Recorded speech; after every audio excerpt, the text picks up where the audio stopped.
Welcome back, everybody. 3:15 on the 4th of April. Time to get to work.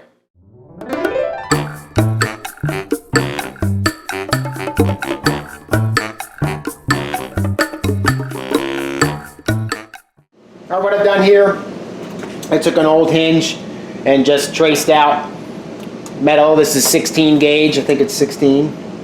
Yep, 16 gauge sheet metal. I'm just going to cut out several shims. The last video I used flat washers here. I want to have something that provides a little bit more support, especially where this is a Phillips head screw, short screw here. So I want something that'll spread the support out a little bit.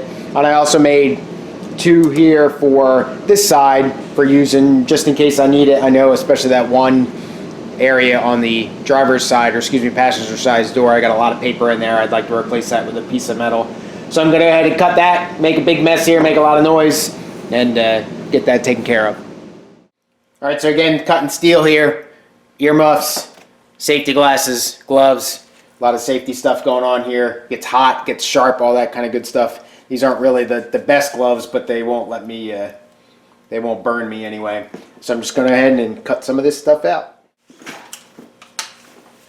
As soon as I plug it in, of course.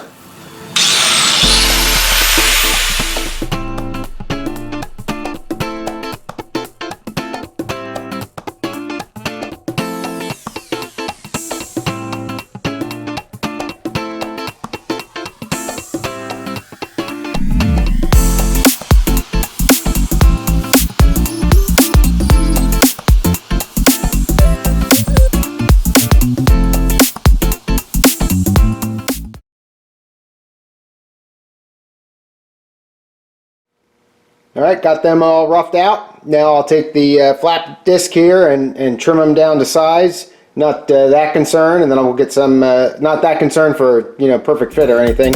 And then I'll get some holes drilled.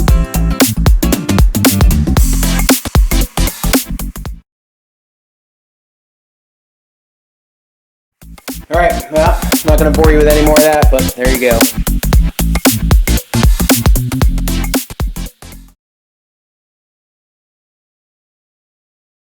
Not sure how well you're going to be able to see this, but when I was drilling, I have that step drill, went to 5/16 inch holes, which is essentially what matches what the hinge is. If you go a little bit on your way to the next size, you'll tend to countersink the hole a little bit. And then I turned it over and countersunk the other side as well, and it removed the residual slag that was there. So that's, I mean, it's nice. It's not a sharp edge that way, and you don't have to grind it down either. It's 6 one way, half a dozen another though, but it looks neat. All right, well there you go. 6 door to hinge shims and 2 hinge to A-post shims. Could have sworn I made 7 of those. But anyway, so we'll see how they work. Another thing I picked up was a reel punch. This is a Starrett punch. I actually found these on Amazon. It was like $9, so a little pricey, but then again, it's a punch. Right, so you want this tip to hold up and everything, and you wanted a good quality thing, not a cheapo Harbor Freight one. And what I'm going to do this is mark the hinges and the various places and everything like that to make it a little easier when I go to put everything back on. Really, the only thing that I'm confident with right now is the bonnet. I'm going to probably play with both doors at least another 1 or 2 times, if nothing else, to put the shims back in. So I'll go ahead and just hammer little holes in the bonnet, so that I know where stuff lines up, and then move on to doing the doors. All right, so all I'm doing here is I want to capture the angle that this is set at and the height, because that's really the only variation that I have. So to capture the angle, I'm going to nail one here, so that'll catch that side. Do the same thing on the other side. Now the height of the pivot tube is a little bit trickier because it's the washer and there's not really anything defined. So all I'm going to do is kind of trace out the washer, and the washer may be just a tad bit bigger than the bolt, right? So it might slide around a little bit, but I'm going to take that chance that it's going to definitely do it close enough. That's all I'm really trying to do, is just save myself some hassle here, so I don't want to go through all that pain that I've been through in the last several videos, especially when there's paint on here.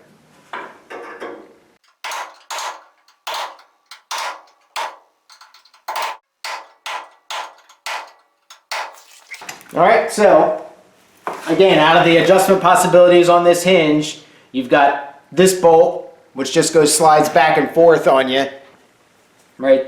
Which allows the hinge to go like this, and then this, which allows the bonnet to go up and down. So I've captured both of those. The other thing that I'm worried about is that I've got the right size, because I'm going to take these off and paint them. So all I'm going to do is use the punch again and just put a little R in there for right hand, and that's as you sit in the car, right? Not as you drive, or not as I'm facing it here.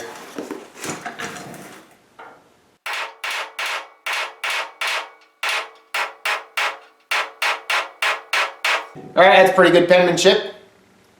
So now I know where the bonnet was set and what side hinges go where, and hopefully this will be less painful next time.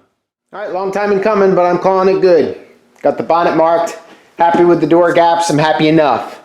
I got a little bit of an indent here. This doesn't really line up. There's a pretty good lip here, but if I try to roll that in to meet the bonnet, then I've got problems back here. So I'm just not gonna stress in it. I'm gonna drive a red car eventually. So I ended up putting the metal shim on the passenger side there from to the A post, and a couple shims, only 2 shims that I put in on the inside of these hinges here, but I'm happy with the way the door shuts. That shuts pretty good, and it's a little underneath here and a little proud here, but nothing I'm going to do about that without banging stuff around, and I'm just not going to do that. Sinks in a little bit here, not going to do anything about that.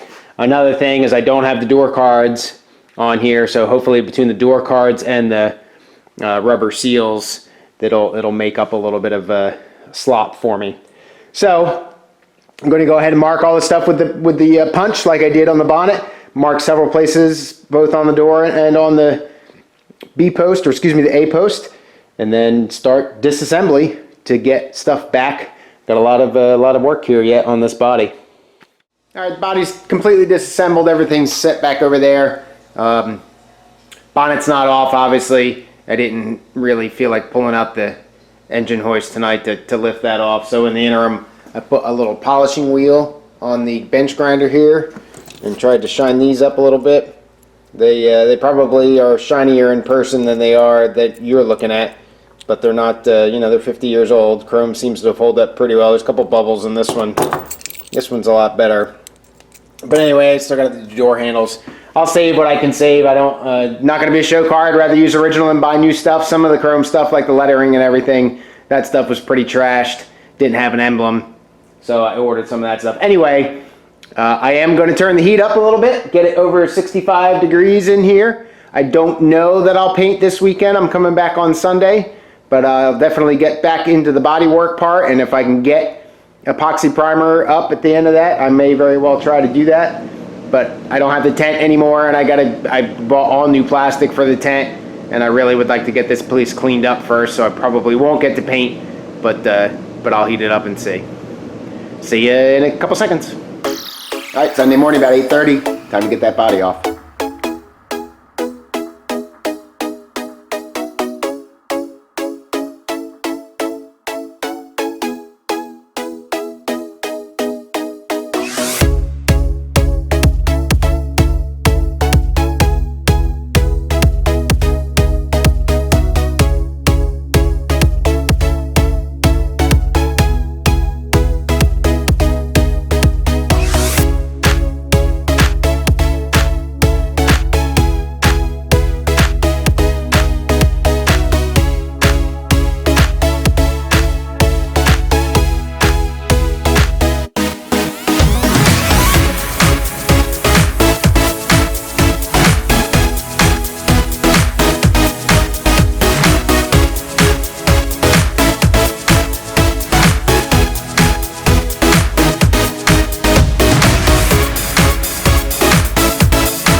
What you're looking at here is a little rubber grommet. This is an original one, 50 plus years old. And what this does is it fits on the inside, so on the exterior side of this hole right here.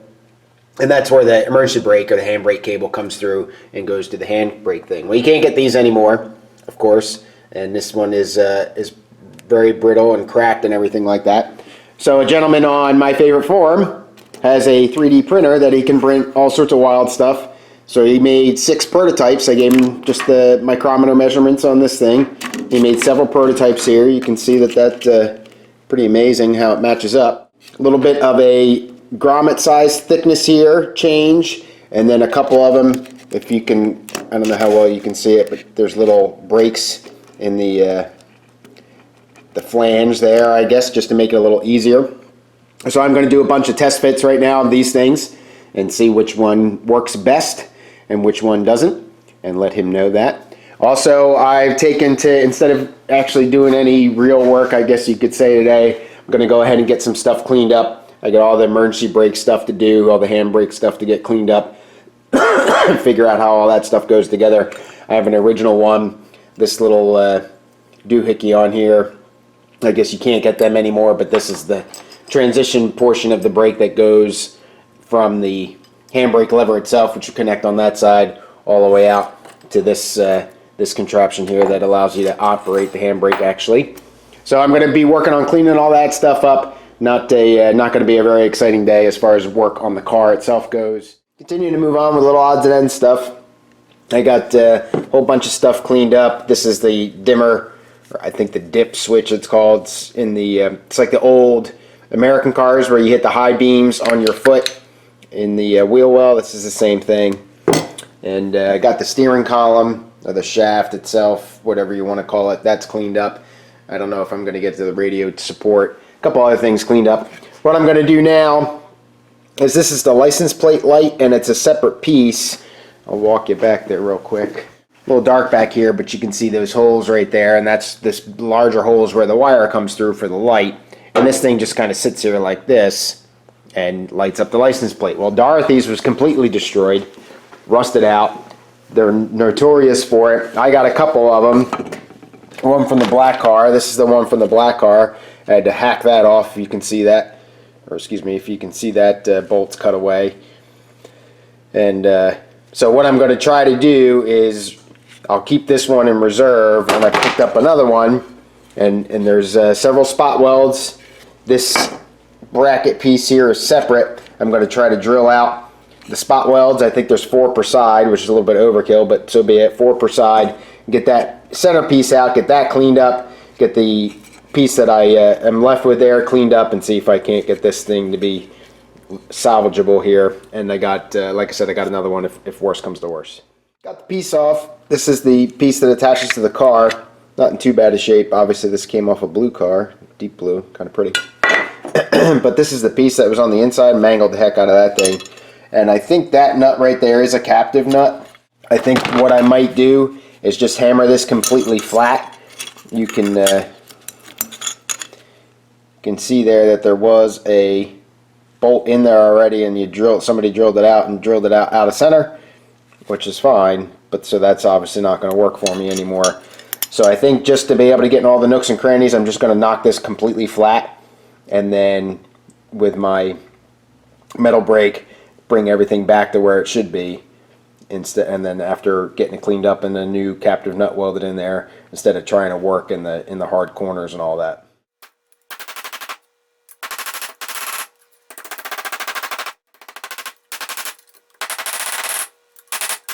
Alright, well, there's all there is to that. Nice and flat now. So now I'm going to grind this off completely and then clean it up. See how it looks. Alright, that was easy. Now I'll go ahead and clean this piece up the rest of the way and get it down to bare metal, and then look at cleaning up the little nasty edges and everything, seeing what I'm going to do there. And then I'm half tempted to just make a whole new piece. Let me see what that would take. Yep, think it's going to be definitely easier to make a whole new piece. So I got an old piece of the black car here. I'll trace this out, use the tin snips to cut it, and then mark places for holes and get the holes marked. I have, like I said, I always have this piece that I can go and refer to, so everything gets lined up properly. I just think it'll be an easier, better way without having all of the pock marks and everything in it. Alright, got the piece traced out. Measured it to about 1 1/8 inch wide. And I didn't measure the length, but just got my big tin snips here. I'll go ahead and cut it out.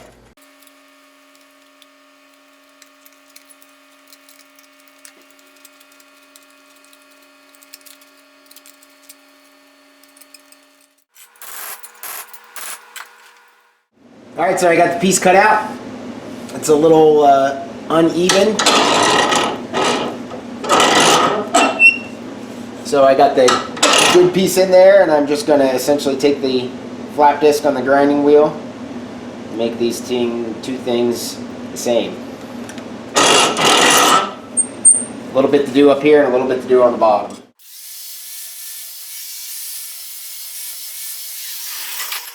All I'm doing there is essentially running the flap disc over until both pieces of metal kind of get shiny. Just that seam. It's not going to be perfect, but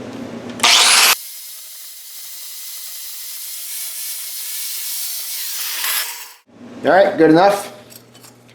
Go ahead and get this all cleaned up with paint, mark it and drill for holes.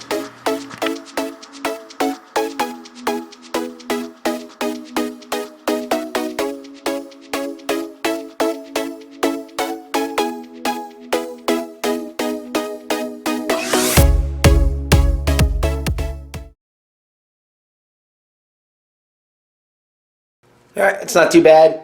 Went one size too big on this one trying to get the slag off of there, but that'll work. So now I'll measure the original one that I have, the other existing one. You can kind of see the creases here and here where I would bend it. So I'll have to bend both of these 90 degrees and then 90 degrees back to make the C shape, I guess you could call it.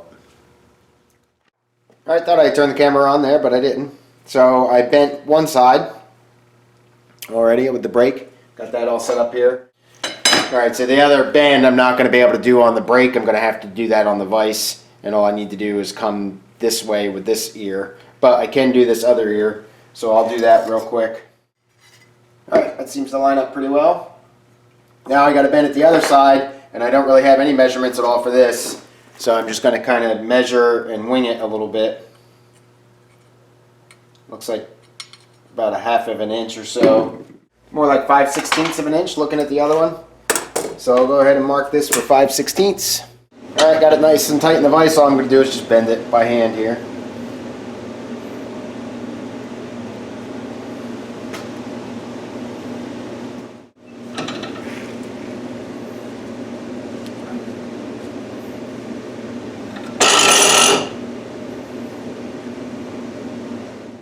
Alright, there's the new piece right there. Going to be having to shave it a little bit, especially up in the corners. Rounded the corners off a little bit.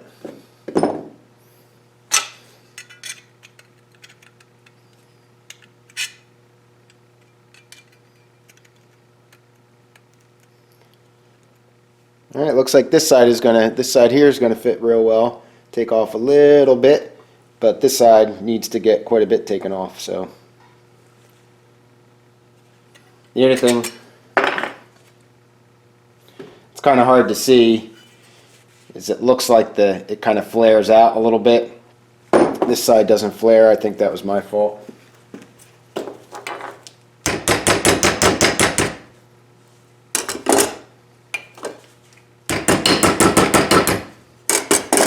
Flares now. Alright, if you can see that, pretty happy with that. A little off on this hole here, but I made that bigger anyway, so I think it's going to end up being lucky.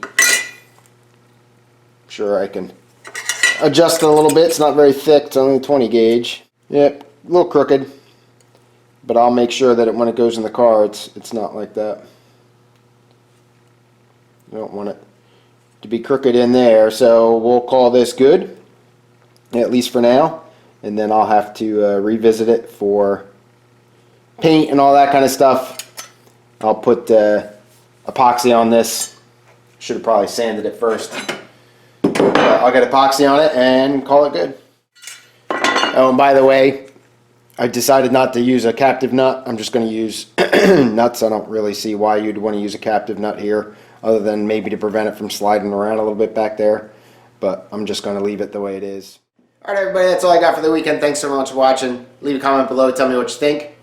Know me well enough now probably to figure out that I wasn't feeling it for body work today, so I did some other odds and ends stuff. Got some feedback for the guy that made those rubber grommets for the e-brake cable that goes through the body there, so he'll give him some feedback and hopefully he'll go into production on those, and if you need one, pretty soon they'll be available again. So that's all I've got. Have a good rest of your weekend. Cheers.